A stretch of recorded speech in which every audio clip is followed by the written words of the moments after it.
How concerning is it that we have riders who seem worried since the announcement of the sprint races, the injuries we saw, and we have 20 sprints and 20 full Grand Prix races left to go? It's very concerning. Let me be very, very clear. Of course, if you're a regular Grid Network viewer, you'll know that I don't usually talk about MotoGP. I have nothing against it. It's just not one of the series that I am most familiar with or follow the most closely. But one of the reasons I think for that is I've always been a little bit turned off by the danger aspect. And I know that all motorsports have that to a certain extent, but I'm reminded of a quote that I first heard in the movie Rush that's attributed to Niki Lauda when he said, for him personally, there's a 20% risk and he's okay with that whenever he straps into a car. Anything beyond that, he's not okay with. And he wasn't okay with it at Nürburgring in 1976. And unfortunately, that race resulted in his tragic accident. And then, of course, he had his remarkable comeback. And then the last race of the year in monsoon-like conditions, he ended up pulling out of the race because he believed that risk threshold had been crossed again. For me personally, I think of what happens in MotoGP when these guys crash. When you're in a car, you at the bare minimum have a surrounding crush panels and things like that will hit the wall, and you're a little bit protected there. And in MotoGP, you don't have that. You're just kind of at the mercy of the speed and whatever direction you're headed in. And I know very well that accidents can happen at any point when cars or bikes or whatever trucks are out there on track.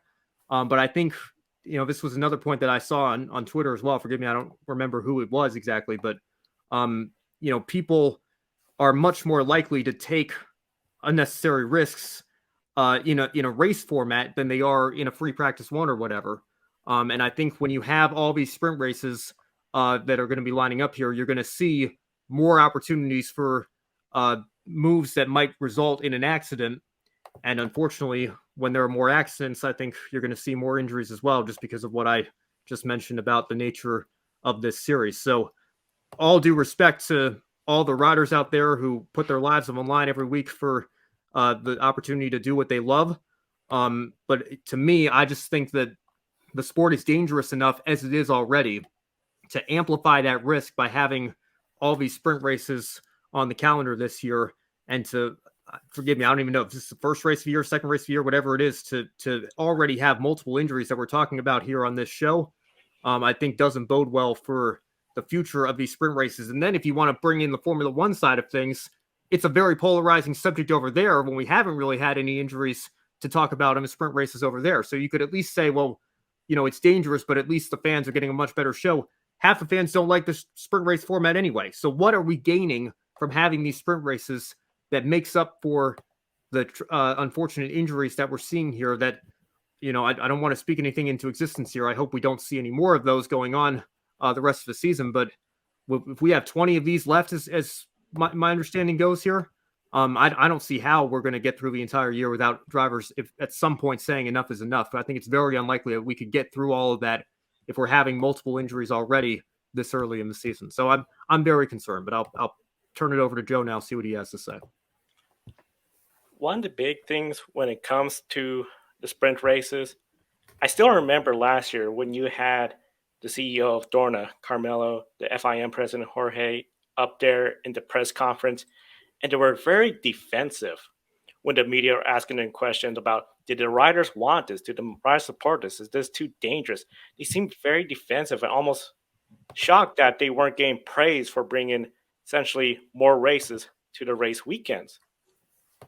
I cannot think of any of the major motorsports series essentially doubling the race calendar. Formula One, they've gone from 16 to 17, slowly creeping up to where they are right now. What Dorna did with MotoGP, they extended the calendar to 21 race weekends, and then with a sprint race, essentially 42 races. Next week, they're all going to Argentina.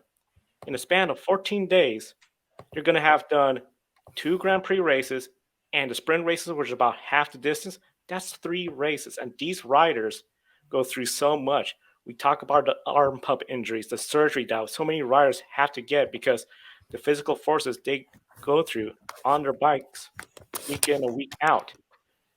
The dangers of this sport.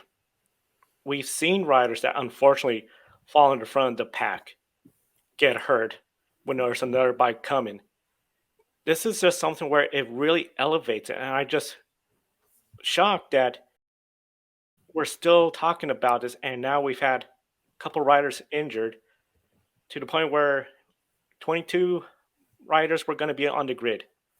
We're down to 20. Mark Marquez, granted it was on the race today, the Grand Prix, he may have a fractured right hand. We may have 19 riders in Argentina. We assume they're going to bring in a substitute for Ducati for Enea Bastianini. But this, I feel, has just really gotten to the point where Dorna Motorsports, I feel, is sort of at a different odds with the teams and the riders, because the riders have made it clear they're racers. They're going to go out there and race for that championship because they know that championship is the difference between extending their MotoGP career another 2 or 3 years or the end of their career because they're going to give that seat to somebody else climbing up the ranks. Those sprint races, all 20 of them that are left remaining, that's a lot of points available on the line. Already, Pecco Bagnaia for sweeping the race weekends has a big lead. You can't just go out there because there's only 3 or 4 sprint races, take it easy, wait for the Grand Prix. You have to race each sprint race hard to get as much valuable points. The top 9 are getting points only. And we saw that, I felt, the sprint race a lot more chaotic than the Grand Prix. And it's just something where I feel this is sending the wrong message for MotoGP to say, we're going to do this, even the riders are opposed to it. I just feel like this is a step backwards. And really, after this race weekend, I feel now hearing not just the riders, but like Simon and others bringing this up. Is this really what the fans want?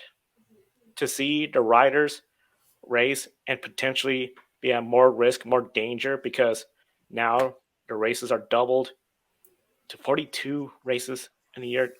I just think this is really, it's unsettling, it's disturbing, and it's concerning. I feel if we go through the rest of the year without a serious injury, particularly in a sprint race, I don't feel that's the riders stepping it up. I feel that's almost MotoGP dodge a bullet, and nobody wants to see a rider get hurt out there on the track. Absolutely, Joe. We definitely don't want to see anyone get hurt. But I just want to ask, like, what are we doing? Why are we? Why is there a need to run 42 races in a year? And we know with these MotoGP riders, they're already traveling all over the world enough, and if they actually compete and for over 40 races, I wonder if we could see some of these riders who typically, try to run, into their late 30s, early 40s. Are they going to start retiring earlier because at some point, the wear and tear on their bodies is going to start to show, and they may get tired of all of this racing because too much of something won't always be a good thing. And Joe, I would really be surprised if I really hate to say this. I don't want to speak anything bad into existence, but I'd be surprised if we make it through the rest of the year and these sprint race without another serious injury. And with these races being obviously a lot shorter, you're asking these riders, to be more aggressive in the races because there's not a lot of time compared to a full distance MotoGP Grand Prix event where you can just settle into a rhythm and a methodical approach, and you can set yourself up for the end. Because in the sprint race, you have to go like right from the start. You don't have time to wait around, pace yourself, put yourself in the right position for later in the race. You have to be on it right then. So. And you said, Joe, those riders are going to go out there and compete to try to win the championship, collect those points, and win as many races as they can, so they can be in contention at the end of the year. So they're just creatures of nature. They're going to be taking those extra risks, and I'll say unnecessary risks. So it's going to be interesting to see what MotoGP is going to do at the end of the year. I wonder if we get to a point where it's getting kind of crazy. They might just decide no more sprint races for the rest of the year. But I have a bad feeling of where we could go from here with these sprint races. I'm just afraid that we're going to see somebody get seriously injured. Well, I'm reminded in 2016 in Formula One, they tweaked the qualifying format a little bit. It made it kind of an elimination style with the clock counting down and everything. And it was so disastrous. Thankfully, it was disastrous for reasons other than injury, but it was so disastrous that they scrapped it after just a few rounds and went back to the way it used to be. I would hope that MotoGP, especially if we again, don't want to speak anything into existence here, but if we have a couple more injuries, I would hope that they would take a step back and realize that we can't continue to do this with a good conscience and go back to what works for, however the last many numbers of years it's been, and see that these sprint races are an unnecessary gimmick striving to increase the entertainment factor when they're not even doing that and they're leading to more injuries. And I feel particularly bad for Marc Marquez, and other riders, I'm sure, who have had injuries in the past that have worked so hard to come back from them, that now, have, yet another opportunity during the weekend to face potential for more injury risk. It just seems very unnecessary to me, and I don't know what we're gaining from it. Again, I'm not speaking as a MotoGP expert or fan here, so maybe somebody out there can provide an argument in favor of them, but I just don't see it.